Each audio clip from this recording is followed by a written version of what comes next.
Welcome, everyone. Lethea Owens, your current president of Black NSA. I am so excited to see you here. I'm just so, I think the best word, proud. I'm just going to say I am so proud to be a part of this community and the work that Kinston and his committee, have done. And I know part of it was done under Valda Ford's leadership as well. So we want to give her kudos and that committee. But we have some amazing programming coming up. So if you're here tonight and you're not officially a member and you're just kind of you just purchased, a ticket to this event, you want to really consider becoming a premium member because we have some kick butt. Go tell your mama and your brother and your sister about our upcoming programming. We have Fort Sakes coming up after Lois. We have Kelly Swanson coming up after that. We just have some really top tier speakers who are coming to really share with you how to build an amazing speaking business. We really try to program to seasoned, experienced speakers, so that those who are just starting, you're getting the best of the best and you can ask questions to fill in the gaps. I just want to thank you, Kinston, for your leadership, being the chair for the Programming and Education Committee, and to all of your committee members. I just want to make a few announcements so that we can get on with our program. Number one, if you're here tonight and you are not already registered for the mastermind, I want to remind you that it is quickly approaching. September the 23rd is the kickoff, the introductory meeting. You don't want to miss it. I'm going to be there. So many other people who are ready to take their business to the next level are going to be there, and you'll get to really mastermind and grow your business with the insight and help of some of your most seasoned and experienced colleagues. So please take a look at that. And also membership. We're in our membership drive right now. So our premium membership actually comes with a mastermind ticket if you've never attended the mastermind before. So take a look at that. Join, go visit our website. I'll put the website in the link so that you can go take a look at that. And we are also looking for people who are ready to contribute their talents and their gifts to serve within Black NSA on one of our committees.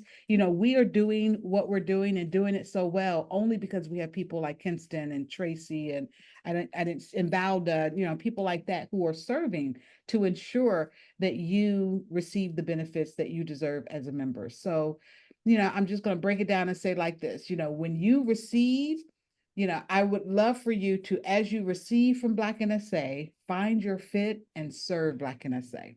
So Kinston, those are my comments and my announcements. Take it over. And I just want to real quickly say, Lois Kramer was the first coach I ever hired 18 years ago to help me with my business. And a lot of the success that I've experienced, I did 175 gigs my first year. And a lot of the success I attribute to having an amazing roadmap, an amazing, our operations and our systems were in place. We sat at my dining room table.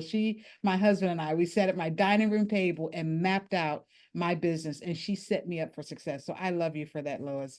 Well, and I predict good things for you, Lethea. I I think think you could be very successful. I think I might need to, I'll be in St. Louis twice in October. I think I might need to schedule a repeat session because I'm pivoting right now. So I'll tell you, I follow you and I just admire everything that you're doing, friend. Thank you, beloved. Thank you, beloved. Kinston, take it over. Awesome. Well, BNSA family, you are in for a treat today. We have the most amazing Lois Kramer. She is a dynamic, amazing speaker, coach, and so forth. Lois works with speakers who want to book more business, make more money, and fully monetize their message. Does that sound like you? Okay. Clients include industry superstars such as Jack Canfield, Patricia Fripp, Jeffrey, Crystal Washington, as well as superstars like Lethea, and superstars for tomorrow. She's a regular presenter at NSA, PSA, CAPS, and the GSA. That's a lot of letters, y'all. That's a lot of letters, okay? She is the author of the book, Book More Business, Make Money Speaking. The new edition is coming out shortly. Book more business, make more money, speaking, and speak to sell. So sell more books and book more speeches with Kathy Frock.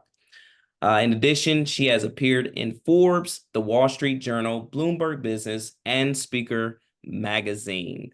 So please welcome Lois. And I want to say now, find the reactions button at the bottom where you can raise your hand if you have a question, and we will take those questions as they come in. And so if you don't feel comfortable raising your hand, just put those questions in the comment section, and I'll be checking those out, and I will read those out loud so everybody can get the good stuff from Lois. Sounds good?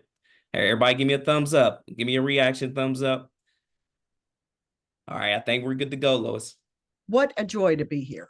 Thank you so much, friend. And Lethea, you said everything that I wrote for you to say, just as I asked you to say it. So you were perfectly on script, and I can't thank you enough. What a pleasure. It doesn't seem like that long ago, Lethea, that we were sitting together here. Time goes quickly in many ways, but it's an honor to be with you all. And let me say this, it's always exciting to join a group and people actually show when you advertise a program. I'm just saying, it's always nice. I am happy to take questions, as Kenston said, as they come. Typically, if a question comes to you, somebody else in the group is thinking the same thing. So feel free to raise your hand or give us a wave. You can give me the special universal I have a question sign. It's this. And we'll be happy to address your question. I started my business over 20 years ago. Lethea and I were both toddlers back then, by the way. Over 20 years ago, based on really one thing. And that one thing was my sense that most professional speakers really sucked when answering the question, what do you do? Most answered by giving a topic and a vehicle that they use to put their information in the marketplace. Like, I speak on sales, I speak on leadership. And I thought that's a real missed opportunity. I tell my clients, and I tell all speakers this, that we're not really speakers or consultants or writers or authors or butchers or bakers or candlestick makers. What we are purveyors of intellectual property. That's the business we're in, the intellectual property business. And now, in 2024 and beyond, the way to really make money in this business is to use a number of vehicles to put your information into the marketplace. Speaking being only one of them. And we lead with speaking because that is typically our biggest ticket item. And it can lead to everything else you may have in your downline, the other things that you have to offer, such as consulting, coaching, membership groups, masterminds, webinars, anything else that you might have to offer in your business. Speaking is a great way to put yourself out there. But to me, it's all about positioning. How are you setting yourself up for success in front of buyers? So instead of saying I'm a consultant in the speaking industry, I say, you heard Kenston say my positioning statement. I work with speakers who want to book more business, make more money, and monetize their message. I used to speak on sales to corporations and associations, and I did that under the banner Fast Forward Selling. I don't do that anymore. But what I said about that, my positioning statement for that was, and I want you to listen how simple this was. I work with organizations that want to fast forward their selling skills so they'll be better at what they do. And then I did something very important. I shut up. Because I want to hear what somebody has to say when I say that. And typically one of three things happened. Somebody would say, tell me more about that. Thanks for asking. I would tell them more about that. How do you do that? Then they're asking, what are the number of vehicles that you use to drive your intellectual property to the marketplace? The third, which never makes us quite as happy, we might hear at a networking meeting. And that third option is, how nice for you. Anybody know what that might mean? When you say what you do and somebody goes, how nice for you, it means they have no interest in what we do at all. But this is what I'm telling you. And I've been in sales a long time. I used to be blonde, everybody. I've been in sales a long time. I am fine with somebody saying, how nice for you. Because what it does is it allows me to move on to somebody who may want to know more about what I do. So in sales, I'm always looking for a yes or a no. It's the maybes that can suck the productivity out of our business. We have to make sure that we are spending time with people who are most likely to buy what we're selling. And that said, after you develop what you're going to say when someone asks you, what do you do? And I'm just going to give you my quick formula. You might want to jot this down for a positioning statement. I work with organizations that want to blank. I work with organizations that want to blank so that they can blank, or in order to be able to blank. And you can read about this in my book, Make Money Speaking. In the new book coming out, Make More Money Speaking. By the way, I didn't use AI to come up with that title, everybody. I didn't. Thought of it myself. Or you can go to my blog site, go to my website, bookmorebusiness.com, and read it for free in my blog section. Just put in the search thing, positioning statement, and you'll see an article on it. But it is one of the basic things that I do. I still do that with every client that I work with. And if they tell me I'd rather not do that, I'd rather go into sales or marketing, that's where I want your help. You know what I say? I'm not a fit for you. Because I think it all begins with how we position ourselves in front of buyers. And if you have a great positioning statement, you're positioning yourself very strongly by concept and outcome of working with you. That's how I define a positioning statement. Concept and outcome of working with you. And, you know, I also want to say this is something I've been saying too for a long time. The people who buy us aren't really buying a speech, a consult, a book. What they're buying are the outcomes that you deliver. They're buying the transformation of you in their organization. So if I am bringing my friend Brian in to do a great program on sales, what I'm going to want to know as a decision maker is this: Brian, what are my people going to do differently when they get up out of their seats and go back to their desks, their cubes, their offices? What are they going to be able to do differently as a result of you? That's what you need to answer. Brian, what would you say if I asked you that? Your sales force is going to be super excited about implementing what they just learned. And what's going to happen is you're going to get a spike in sales just from this meeting. You know, I absolutely love it, because I want you to hear what he just gave me. He just gave me two important outcomes. Two important outcomes. I would lead with that spike in sales, though. You know, a lot of times, I'm kind of a contrarian, for those of you who don't know me. Don't hold it against me, or do hold it against me. I think that motivation and inspiration is a thing that we want. But let me tell you this. I was hired by a bureau once to work with. I've worked with several bureaus over the years who've hired me to work with their agents to sell you all. And one bureau that I worked with, very big one out in California, I said to the owner, I would love to speak to one of your big corporate meeting planners just for like 10 minutes, pick their brain. And he said, I could make that happen. And so he came in to me in the afternoon. He said, somebody's on the phone for you. And listen to what happened. I picked up the phone. I said, hello. And this was the first thing he said to me. Lois, tell this bureau to quit sending me motivational speakers. He didn't say hello or my name is Joe Smith. That was the first thing he said. Tell this bureau to quit sending me motivational speakers. So I think I said, well, it's good to meet you too. Why do you say that? And this is what he said.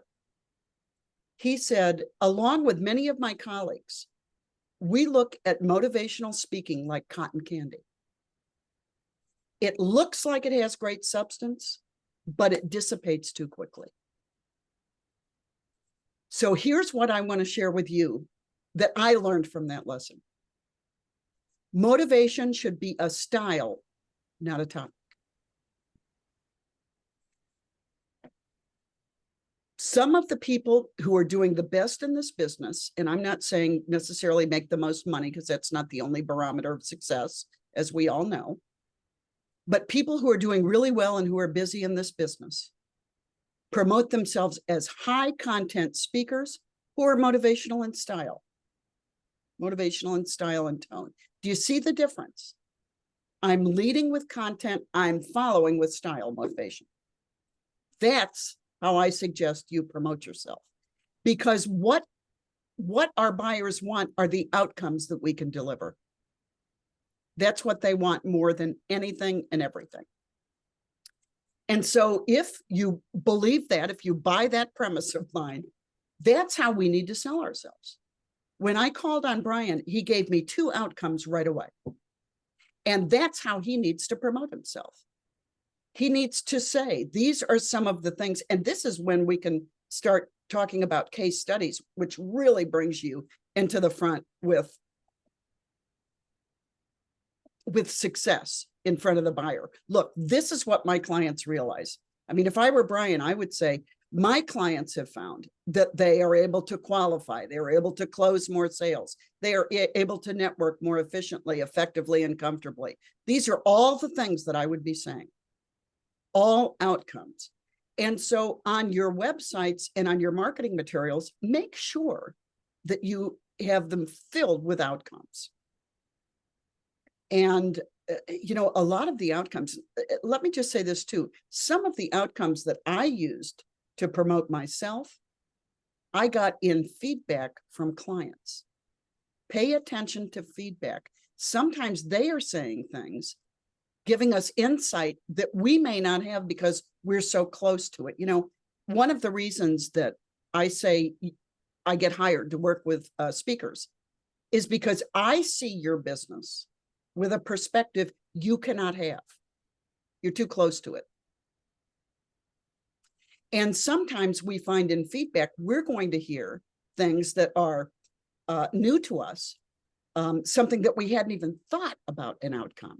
But what a good outcome that is. And we've got to make sure we put that in our reservoir of comments and we put it on our website and in our marketing material. I would also say this, that I am still a big fan of one sheets or core marketing sheets, as I call them.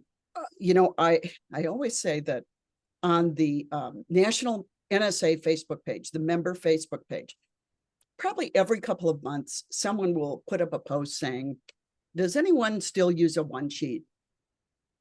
And people will pile on and say no or yes. And occasionally someone will come on and say, you know, I've been speaking for 20, 30 years. I've never used one. And my comments always are, and you can look this up by looking at the history of comments. I always say, I'm glad that what's working for you is working, but for the rest of us mere mortals, core offering sheets are a great way to promote ourselves and drive people to our websites. In fact, I call a core offering sheet a 30,000-foot view of my business. My website, a 10,000-foot view of my business. So I use that core offering sheet. And you know what I'd like to do? I'll put in your Facebook page. I'll put in your Facebook page. Forgive my intern is barking. I'll put in your Facebook page my template that I use with clients of my one sheet. So you can see how I do it and make it your own. But it's filled with outcome statements. I also use that core offering sheet as my script when I'm talking to people. And it's the thing that I always want to introduce my business. When I'm emailing somebody, if Kenston was a prospect and he didn't know me, I would shoot him an email. And I would say, I've attached a snapshot of my business, Kenston, just so you can see what I do. Because I don't think he's going to click my website and go through my entire website, especially if he doesn't know who I am and what I do. So I'm going to give him a big picture piece that's not going to ask for a big commitment. And then if he likes what he sees, I think he's going to want to go to my website and read about me. And this mine, when you see it, I'll put it up tonight, you'll see that it's very client-centric. It's all about the client, very little about me. Because my sense is, you don't want to see a marketing piece about me that's a big picture piece that begins with, Lois was born in a small suburb of Milwaukee. Wouldn't you just glaze? Plus, at this point, you don't care about my bio. I want you to care about the outcomes that I can bring. Then you're going to go to my website to see if I'm the person to do that for you, if you think I'm a fit. So those are some of my thoughts about positioning for your business. I think it's incredibly important. I think positioning statements just empower you. Kenston, please. Yeah. So what have you seen are some common mistakes that speakers have when trying to position themselves? Great question. One of the first things is, I am not a fan of elevator speeches. Elevator speeches typically are defined as 30 to 60 seconds, Kenston. And I don't know about you. I can only speak for myself. I have never presented in an elevator, nor have I been in the audience, mercifully, in an elevator. But if I were talking to Kenston and we didn't know each other, and I took 30 to 60 seconds talking about myself and he had no interest at all, it would seem like 30 years. And what I want to do is I want to give a concept and outcome statement about me and then quickly get to him to see what his challenges are, if something of mine can help him, or if he has a planned meeting coming up where something that I do could be a good fit. I want to get to him and not over talk about me. And that's why I say this great core offering sheet or one sheet is a great piece to position you to do that. Have it be about the client. There'll be plenty of time to talk about yourself. But remember, we need to interest people, not in our past, but in what their future could be with us. Thank you. Thank you. My friend Brian. Yes, my friend Lois. And my wife still loves you so much. I love her. Yeah, she loves you. I hope this is not silly, but I struggled with this thought for a long time. I believe that I much prefer to do workshops than keynotes. I'd much rather do a half day or a whole day or a weekend program than speeches. Does your marketing or your recommendations change any at all based upon what I much prefer to do? Well, God forbid we create our own businesses and do what we prefer to do. Okay, yeah. What a ridiculous idea. That's just crazy talk, Brian, crazy talk. Let me tell you this. You and I are kindred spirits. By the way, my entrepreneurial journey started at age 11, walking dogs in my neighborhood for 50 cents. I was the youngest of four. I could buy and sell all my older siblings in a New York minute with what I made. Okay. Here's what I want to tell you. When I was doing sales, I was really a sales trainer, Brian. That's really what I was. However, I never called myself a sales trainer because training is undervalued in the market. Just like teaching. What a sin that teaching is so undervalued in our country. I'm not going to go down that road, but training is undervalued.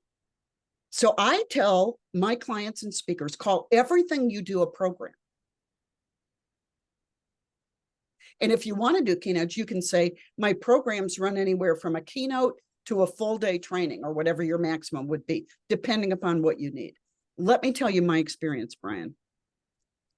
I was doing fast forward selling programs, and an association management company was very nice to me and hired me for one of the agents hired me for several of their associations and said, this association wants you to do a workshop like you've done in the past for them, but they want you to do an opening keynote. And I said, well, that's nice. I don't do keynotes. That's what I said. So she said, well, what do you think about starting to do keynotes? So I said, okay, this was an association meeting, was booked a long time in advance. So I started thinking, what would I have to say? I actually worked with someone on this to help me write a keynote.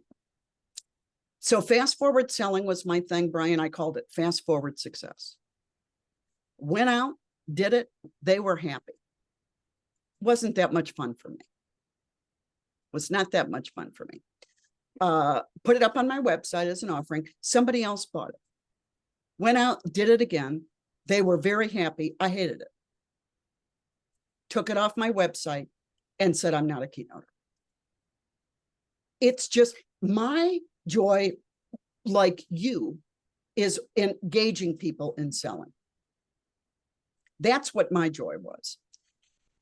I think that I would still call everything you do programs, Brian, and I would have them define it. You know, when we are talking to clients, you're a consultative seller.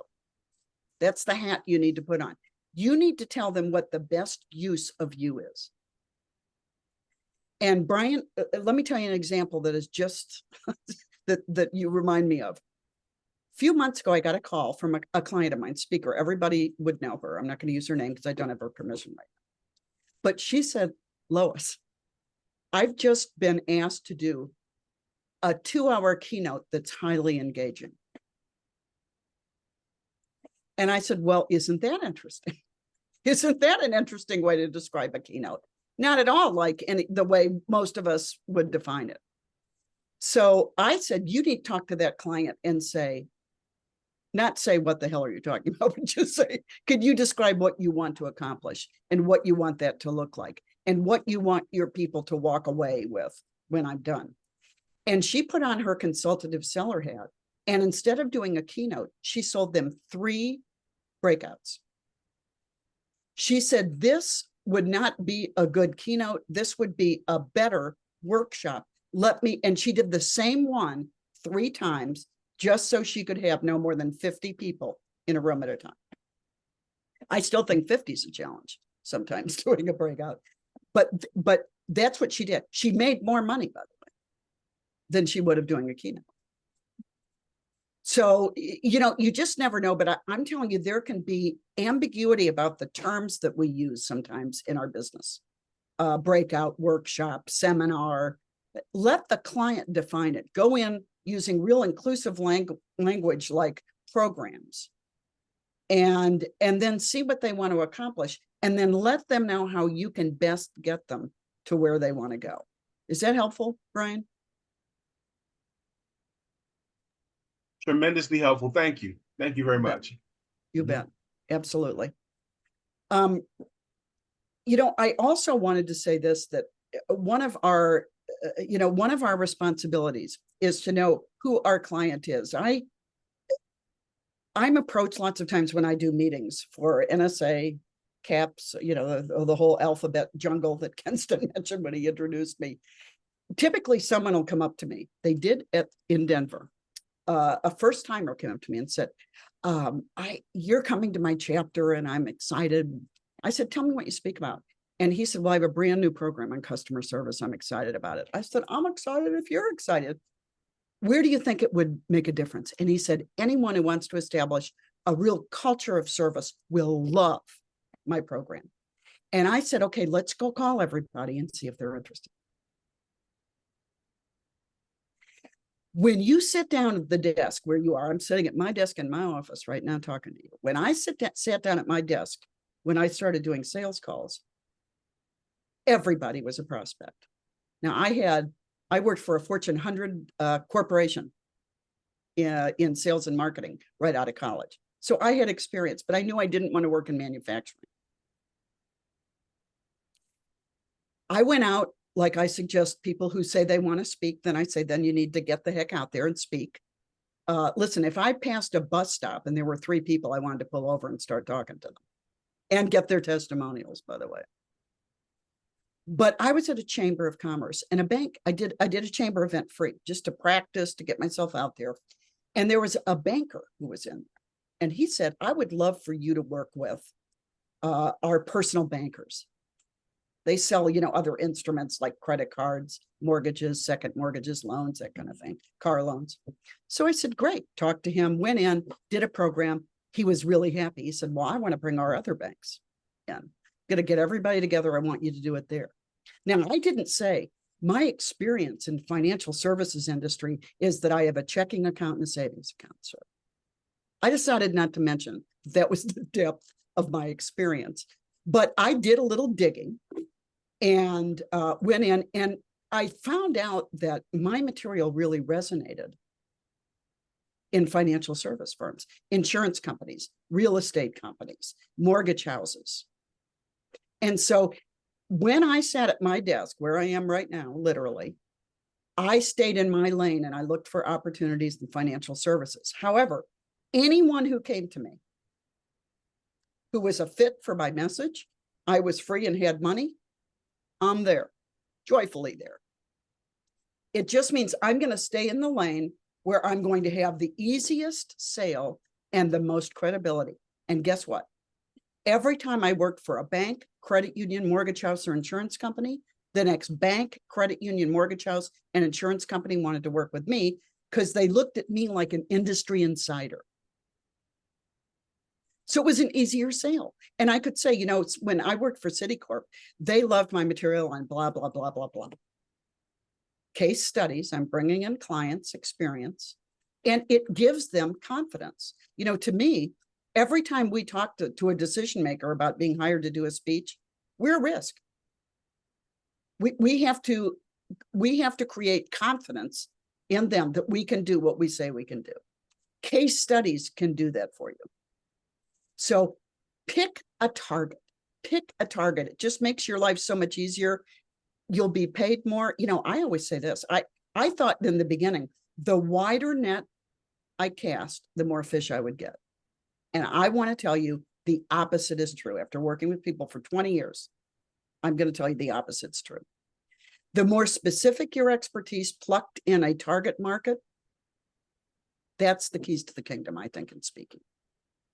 And as I said, it doesn't preclude anyone else from working with us who would find us in some way or is referred to us or a bureau. I got bureau bookings. I worked a couple of bureaus and worked for the Association of Ticket Brokers, not financial services, the Association of Flag Manufacturers. We all know there are associations for everything. I told the bureau when they brought the flag manufacturers to me, I would love to do it, but I need to talk to them to make sure that I understand what their deal is in sales, to make sure that I'm a good fit. And the bureau was glad to have me do that. A good bureau would be happy to have me do that. But I had to make sure that I was going to be a fit. I looked at every speech like I do with every consult now. And the only speaking I now do are to groups of professional speakers like you all. But every client I would have in speaking or consulting had to be a sure thing because I couldn't afford to have bad stuff being said about me. It's a smaller world than we think. It's a smaller world than we think. Jason, please, question. Yes. So I'm learning a lot thus far, and I certainly appreciate all that you've shared.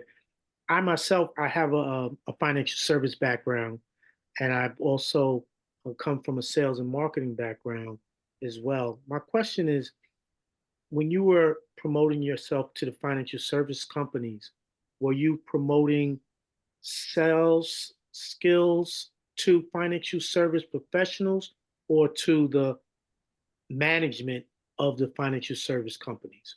To anyone in, Jason, the answer to that is to anyone in sales. And let me tell you something. One of the things I would always remind them is everybody's in sales. Even your leaders who may not be making sales calls every day are representing. So everybody's in sales was always the way I looked at it. And the way I promoted it was I had a program called Fast Forward Selling. I had a list of outcomes, maybe 10 on a core offering sheet. And I would be asking them, what is it that you're challenged with that I can specifically address? So for some people, it was prospecting. How do we get new prospects? How do we get new customers interested in our bank? For some, it was closing a loan. Somebody's coming in for a car loan. How can we make sure we get that loan instead of the car company, the dealership getting the loan? How can we sell more mortgages? How can we sell more second mortgages?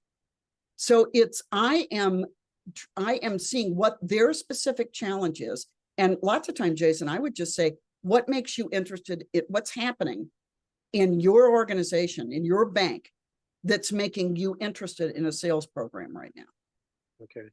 Why are you interested? If you ask, you will find out. And I want to tell you, I think market intelligence was always the biggest challenge, finding out what these people are dealing with that I could help with. Now, this is so much easier to find out because of AI. We can go into ChatGPT and we can say, what are the top 7 challenges of personal bankers in suburban areas in the United States? And you'll get the answers. Right. And then when I'm talking to whoever the decision maker might be, I'm saying, I understand some of your challenges may be X, Y, and Z. And they think, wow, she really knows who we are and what we're talking about. Now, I used to read industry publications all the time. We don't even have to do that anymore. With ChatGPT and especially Perplexity, we can find these things out. Go in and play with them. That's how I introduced myself to them, because I'm no expert in AI, but I went in and played with them. And Okay. you would be amazed, the market intelligence. In fact, I just had a client. I have a private membership group that meets weekly, private coaching group. And she speaks to CEOs in manufacturing and has a big downline, Jason. She really doesn't care that much whether she gets paid for the speech, because she's got a big downline she can sell. And she said, I'm just wondering what are some of the things that keep them up at night? Mhm. We literally went into ChatGPT and said, what keeps CEOs up at night in the manufacturing industry right now? She got 7 answers. And I told her, those are the outcomes that you want to think about. Are you qualified to give those outcomes? And then write a blog post on each one of those, 800 words on each one of those, and people will be drawn to you. So it's a lot easier now, but that's a great Absolutely. question. Thank you. Thank you. Appreciate it. Thank you. Yes, Yolanda, please. Good to see you. Great to see you and nice to meet you, because I tell you, your reputation precedes you indeed. I want to say to what you were talking about earlier, I've learned to use I forget what it's called, forgive me, but just that framing of how to introduce yourself with what you're providing for the client in 2 other groups that I'm a part of. So thank you for that. I've been using that. Appreciate it. I wanted to, I'm new in this professional space and learning. So just in January, I went full time with my coaching and consulting business, coming out of the education world. And Congratulations. thank you. I definitely started from that bird's eye view of like, these leadership practices, I can take them to any industry and all the things. And it was already feeling exhausting as I had a couple clients outside of education. So even after being at the Dave Oatey's Afternoon of Hope yesterday, I have been narrowing in and I'm settling in on this notion of educational leadership is what you do, what you know, where you have thrived. Yep. So go do that and be content. And so I just wanted to ask clarity. Did I hear you say that there may even be like booking agents or a bureau specific to that industry? Thank you for asking that. That's a great question. There are bureaus that represent everything, and some that are specialty bureaus that represent. There are bureaus, Yolanda, that do nothing but agricultural speakers, ag speakers, some just healthcare speakers. So you always want to be aware of that when you're out in the marketplace. That said, let me say this about bureaus. Bureaus are a real challenge to get into. You should never pay to get into a bureau. I just talked to somebody who paid a lot of money into a bureau. I wish that she would have talked to me before she did.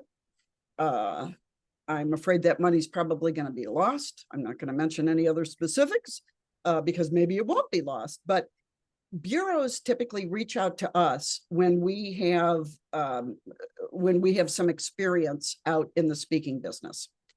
I actually flirted with the idea and was offered a job with a bureau at one time when I was deciding what I wanted to do, and spent a day at a bureau. And after I did, Yolanda, I came home saying, that is not what I want to do. Because they are flooded with people.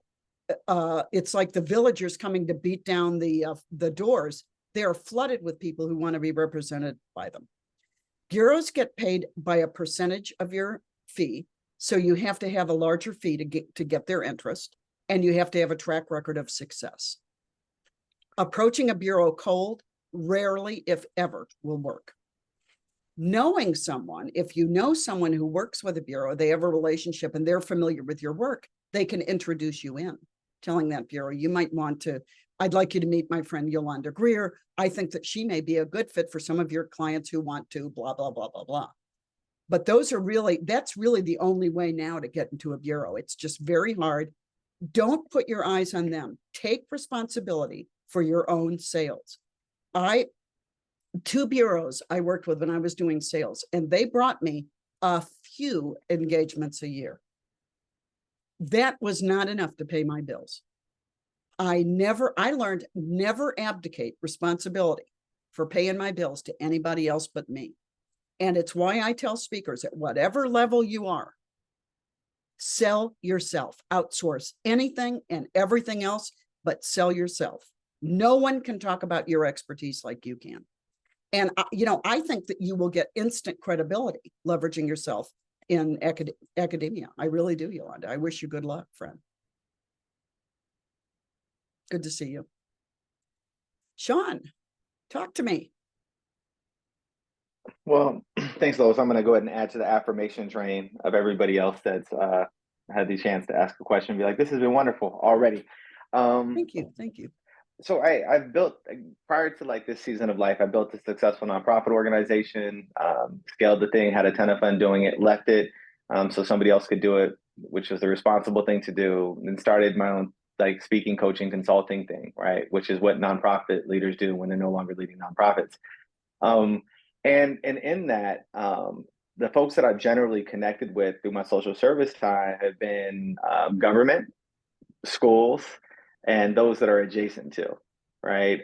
And so the people who are booking me to speak or to consult now are largely nonprofits, foundations, Sure. government, which is good. And part of Yes. what I'm witnessing in the time that we're spending together now is like, that's fine. That's do you know how many schools there are? Do you know how many government officials there are, agencies there are? Like if that's your bag, like stay in your bag and like maximize the hell out of that, and like don't worry about bleeding into other spaces because like there's plenty there. Is that what you're saying? You're hearing me right on. Okay. That is exactly right. Now, what you are going to find out is there are going to be others who approach you, who hear about you, or somebody's going to be in your audience in a nonprofit and they work for a corporation where they know your message could be meaningful. Mm-hmm. But I'm saying you will get more traction if you stay in the lanes that you have just outlined. Okay. Then if I'm in one of those areas, if I'm a nonprofit and I see a whole bunch of testimonials from nonprofits, I feel like it's a no risk deal to talk to you. Mm-hmm. And that's what you want. If I work in retail and I don't see a testimonial from anybody in retail, I might think, I don't know whether Sean's going to be a fit for me. Yeah. So let's go where we already have success and where we can get traction. Okay. Thank you. You bet. Thank you, Sean. Good question. Amani. Yes. So first of all, good to see you, Lois. Thank you for joining us. I've read all your books twice. My question is, I love your perspective on trying to solicit speakers that are coming to the same city you live in. So for me, I live in Vegas, like what's your approach if my primary people I speak to are music professionals or hospitality professionals, and I talk about unlocking your creativity through music and nostalgia? How would you approach that using your philosophy, which I love? To speak locally. Yes. I wrote something, it's a chapter in my book called Sleep Locally, Speak Nationally. And it's all about joining your Convention and Visitors Bureau. For those of you who, for example, have young children or just don't want to travel as much as you have in the past, or for whatever reason, maybe because travel is just a damn nightmare these days, your Convention and Visitors Bureau has a calendar. They call it the convention calendar. And that lists every group that is coming into your town. And Las Vegas is a huge convention city. And now, realize this, though, you really have to pick through it, Amani, because they'll put family reunions of 10 people will be on the convention calendar. But you can go through and you can see how many people are attending. You can, create a barometer. If it's under 200 people, I'm not going to bother reaching out to them. You can see how many hotel rooms they think that they'll need for the group, where the meeting's going to be. And I did this in St. Louis. Many of you may not know, but I started out working for a professional speaker here in St. Louis. After my corporate gig, I stayed home to raise my daughter for a number of years. And then I started working for Shep Hyken, who's past national president of NSA. And I marketed him a lot in the St. Louis area. And this is why, I would always get asked, do you guys book a lot in St. Louis? You market? I said, we get some of the meetings coming in. And I always said, I would call them and say, you're coming into our city for a meeting. We are so excited that you're going to be here. I am a professional speaker. I happen to live here. There would be no associated with expenses bringing me in. You wouldn't have to worry about my flight being canceled or the weather. I will be there. And if anybody needs a dentist or a doctor, I can give you a referral while you're in town. This is exactly what I said. But here's the thing. Even if somebody said, well, your message isn't the right fit for this meeting, I am looking at a buyer who has national meetings. Next year, it might not be in Vegas. Maybe it's in Phoenix, but I know they're a buyer, they have money, and they use professional speakers, so they wouldn't be talking about it. But the compelling thing that you bring is there would be no associated expenses, and there's not a risk of you showing up. And lots of times there is this old sense, Amani, and I don't know whether anybody can relate to this, but I would be talking to some clients in St. Louis, and they look at you if you're local, like, how good could you be? You're local. We're thinking about flying somebody in from New York. And I remember talking to a company that I really wanted to work for, a big player in St. Louis. And this is exactly what he said. Well, we're looking at you and somebody from New York. And I said, if it would make you feel better, I'll fly in from Kansas City. Would that make you feel more confident? He laughed and he booked me. Go figure. But that's a great way to get local business, besides some of the big players that you know in the hospitality industry that just, you could write a list of people that you, of dreams that you'd like, dream clients you'd like to have. Convention and Visitors Bureau can be a great thing. Lots of times you do have to pay a membership fee to get access to the calendar. You can find all that out by going to the website of the Convention and Visitors Bureau. And I wish you good luck. Thank you. Great question. Wyman, how are you? Good to see you. It's good to see you as well. Thank you for joining us. Thank you. I'd like to go back to one of the things that you mentioned, consultative seller, right? I spent 31 years in the tech industry sales. And Lois, I remember when I my first account was CSX Transportation. And to prepare me to sell, I did an internship on the Susquehanna Short Line Railroad in New York. Because in order to be a consultative seller, you have to know about the industry, Yes. not just the product you're selling. And the good news is, unlike yourself and many of us, we spent time in corporate, which is functionally that internship that gives us the foundation from which we draw upon our expertise. So we don't, when we're trying to make an illustration, we're not doing the textbook version, we're doing Yes. actually relaying an experience that we have poured blood, sweat, and tears into. My question is, in the speaking industry, how important is it for us to have that experiential foundation that gives us the ability, as I used to teach our sellers, one of the ways we bring value to the client is to reveal insights to their business that they've overlooked or missed, right? How do we Yeah. gain the expertise in order to do that? I think, I say the difference, Wyman, between a public speaker and a professional speaker are the stories that we tell. Our uniqueness in the speaking industry, the stories that we tell. You can tell stories from working for CSX. By the way, I worked for US Steel, and CSX shipped a lot of my orders back in the day. Worked for them, got a great job opportunity right out of college for them in sales and marketing. And they spent a lot of money on me, Wyman, not because they saw a lot of promise in me, because I was a woman. But having great stories, I think are important. But here's the thing I'm going to tell you. This has flipped a little bit because of AI. because we can gain insight into industries that we may not have working experience from AI without having to read volumes of books or subscribe to trade magazines. We can gain a lot. However, I do think some of our stories should organically come from our own experience. People relate to personal stories. That's just the way it is. Every story doesn't have to be a personal story.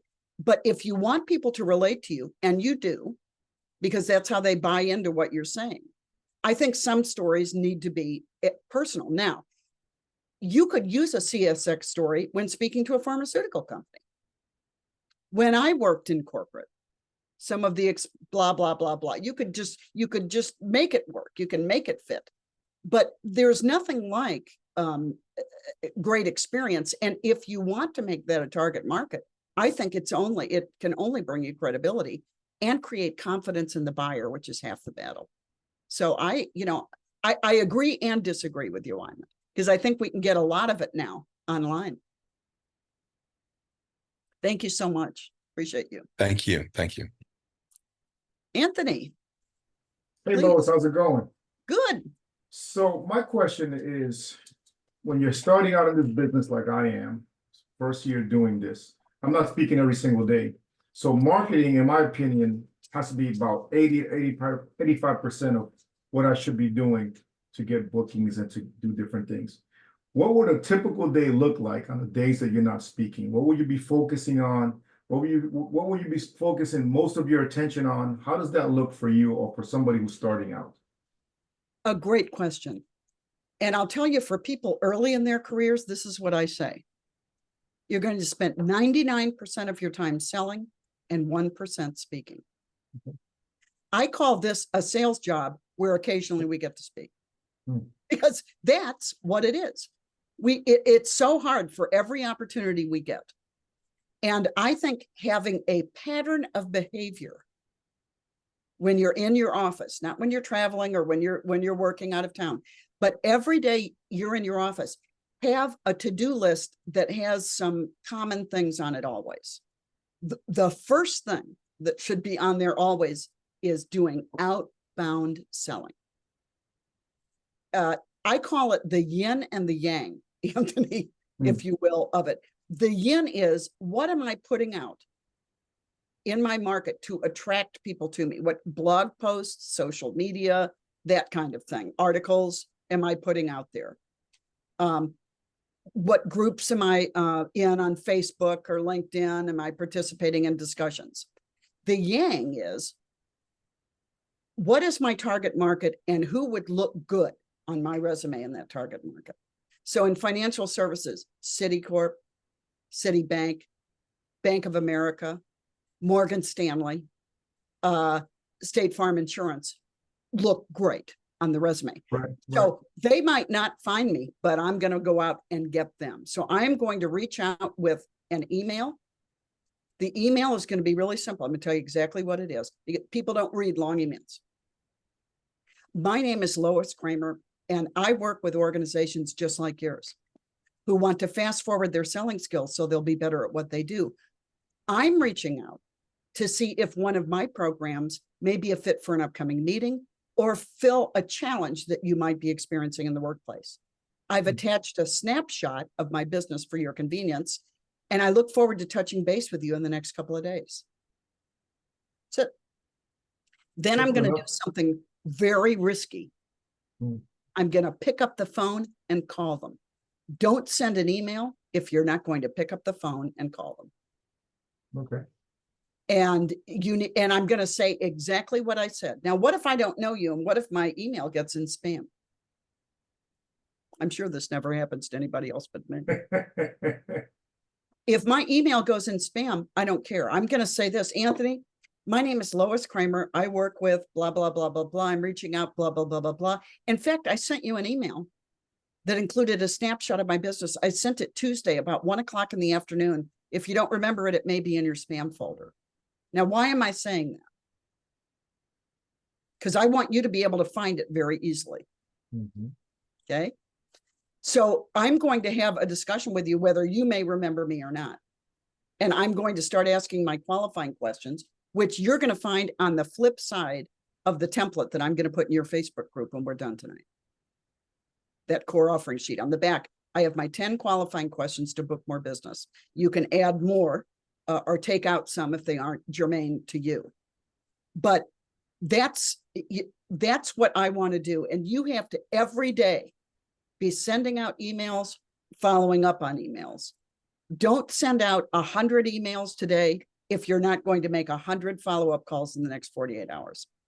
Because if I send you an email, Anthony, and then a week later call you, you probably will have no recollection. You may have a recollection of seeing my name. Whether you do or not, I'm going to forge ahead. And I'm sure this never happens to you. But what if you get voicemail?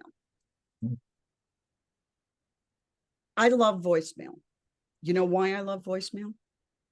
Because I have no other choice.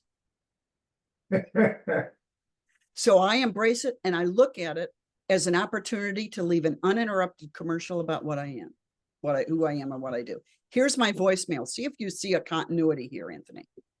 Anthony, I'm sorry I missed you. It's Lois Kramer. I shot you an email a couple of days ago. You may remember I work with organizations like yours who want to. It's going to be exactly what I just said in my email.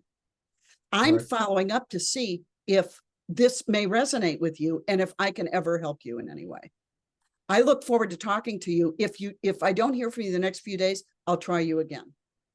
So I'm kind of giving you a warning that I'm going to be calling back. And then I'm going to be really vigilant in the follow-up.